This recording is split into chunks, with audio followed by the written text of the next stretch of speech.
Luke saw a tall mass of rambling shrubbery looming in his path as he ran through the trees. As he came upon it and glanced over the top, he saw a little dell beyond. The trees were spaced further apart here, and the ground dropped into a little hollow valley. He came crashing swiftly through the thicket, and thereupon almost ran over Clump and Bridie, who were suddenly revealed to be standing, hands joined, close on the other side of it. He pulled himself to an admirably quick stop just before trampling the little innocents, and gave a sigh of relief.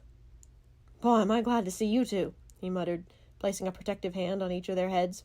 "You certainly covered more ground in the past few minutes than I thought you would." "I can just run like crazy when I get a reason to," answered Clump, somewhat proudly, "and Bridie was attached to me." "Like a kite tail," assented Bridie gravely. "Oh, but Luke, I'm so glad you're here. We just now got tired out, and then Clump realized we didn't know where we are." "I've got a pretty good sense of direction, but I don't know the directions around here," explained Clump. "Are you lost or something, too? I don't know if I can help you much until I know where I am." "Well, I'm surprised you came up with those observations on your own, Clump," said Luke dryly. "But I'm here as backup anyhow, not that you need me. I'm not lost, so, just out of curiosity, would you care to go back to everybody else?" Luke spoke his words in somewhat justified annoyance. He was a little shaken from the fright and his sudden dash, and the pert complacency of his younger sister Clump added a twinge of regret to his manly joy in finding them. Clump was not bothered, however, and took his sarcasm to be quite literal. "Oh, I guess so," she shrugged, as she glanced about their surroundings. "Though we could explore a little more." Luke opened his mouth to say something blunt and very likely rude, but was diverted by the sudden appearance of Mick Hogan, followed hard upon by a breathless Jim.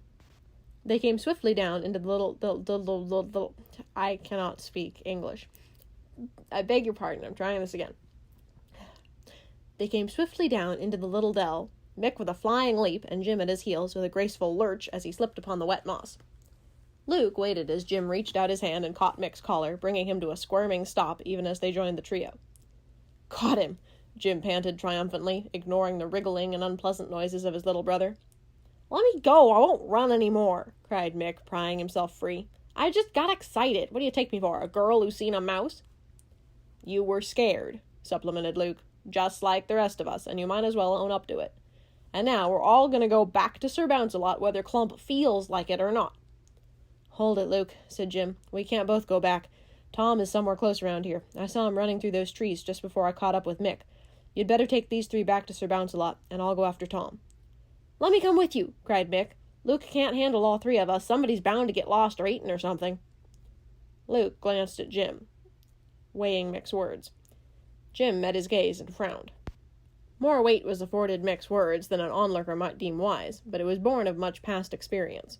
Among the Stonewall families, Clump, Bridie, and Mick had collectively earned the title of the Terrible Trio. Clump gazed at them inquisitively, as though her own view of the situation was so concurrent with Mick's that she considered plain words unnecessary. Jim sighed again, in answer to an almost pleading look he received from Luke. "Okay, Mick, come with me," he said, and they turned and started in the direction he had pointed out. "We'll follow you back as soon as we find Tom."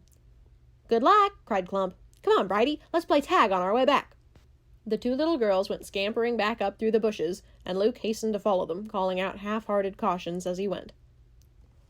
It was not far away, in a part of the woods overrun with hanging fronds of moss, that Rose had come to a sudden halt.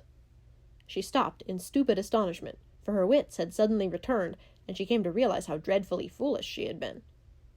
She could remember little of the past few moments, neither the scenery she had fled through, nor the sound of the voices that had endeavored to call her back. Blind, smothering fear was all that she could recall, and now, as she glanced around at the terribly foreign place around her, she realized that she was hopelessly lost. New terror laid hold of her at this, for the thought of being alone and friendless in such an eerie and unknown place would have inspired fear in the boldest. "Mommy?" she called out hesitantly. "Neve? Carrie?" Her tremulous voice sounded like a proclamation of her vulnerability, and she cringed slightly at the sound, as though waiting for something to land on top of her. "Is anybody around here?" she called again. A cruel, ominous silence returned as her only reply, and desperate fear took hold of her once again.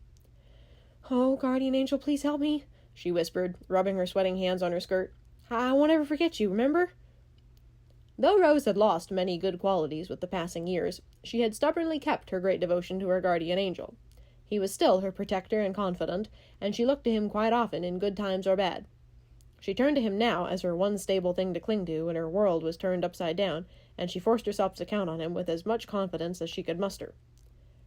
The whispered prayer seemed unheard, for it brought no visible effect, but though Rose barely noticed it, she felt a twinge of hidden encouragement as it passed from her lips. She was able to force herself out of the paralysis that terror had laid upon her, and she took a few steps in the direction whence she believed she'd come. "Is anybody there?" she called, and ran a little ways through the trees. She felt certain they must be looking for her. She couldn't tell at all how long it had been since she ran away, though it seemed like ages. For some time she fled to and fro, sometimes walking, sometimes running in a weak, ungainly trot, calling out quietly whenever she stopped to catch her breath. At one juncture she tried to return to the place where she'd first stopped in the hopes of gaining some sense of direction, but she was completely incapable of finding it again, and every new sight she saw looked only more unfamiliar than the one before. At last she stopped entirely, in black despair, and raised her trembling voice in one last effort more loudly than she'd yet dared. "Mom? Carrie? Neve?" she cried. "Are you there?" "Try hollering for me," cried a sudden, wonderfully familiar voice behind her. "I'm the most reliable for getting you out of a mess." Rose whirled round to see Hank come tripping through the trees. "Hank!" she cried. "And what about me?" added Carrie, appearing behind him. "My goodness, I'm glad we found you. It's been quite a while." Rose didn't answer. She stood dumb in weary relief, letting the sight of her dear friends settle her frenzied heart. Carrie's words were greatly reassuring, as Rose had begun to doubt her ability to measure the lapse of time. Yet even through her sudden joy she did not forget to think an instant of humble thanks to her guardian angel. "Oh, Hank, Carrie," she said at last, "you don't know how glad I am to see you." "You do look pretty well broken up," nodded Hank bluntly. "But that's as I figured you might be by the time we found you." Rose blinked at Hank curiously from head to toe, for his toes were indeed visible. He was without jacket or belt and was traversing the wet moss in bare feet. "Where are your shoes?" she asked blankly. "I left them behind, along with my shoelaces, socks, jacket, belt, kerchief, and pocket-knife, all along the way we came, each at a different spot so that we can follow our way back." "Oh!" cried Rose joyfully. "Then you know how to get back to Sir Bounce-a-Lot." "Of course, you goose. We aren't so dumb as to run off without any chance of getting back." "Let's hurry and go now," said Carrie, wisely intervening as Hank was in danger of hurting Rose's feelings. "Rose, you look awfully tired and cold." "Why should she be cold? She has shoes on," said Hank. Carrie gave him a sidelong reproving glance as she took one of Rose's clammy hands. "It's not so very far from here, I don't think," she said encouragingly, "though we may have to go in circles a bit to follow our trail correctly." Rose gave a dismal nod. "All right," she moaned, "but I don't know how much longer I can stand this terrible place." "Then you should hear Clump," said Hank. "We ran into Luke and the two little girls on our way looking for you, and Clump was having a grand old time. She said something about this being right out of a book and told us that you never know when adventure is lying right around the next corner." Rose glanced down and bit her lip. She knew precisely what Clump must have said, for it was a direct quote from one of Rose's own made-up fairy tales.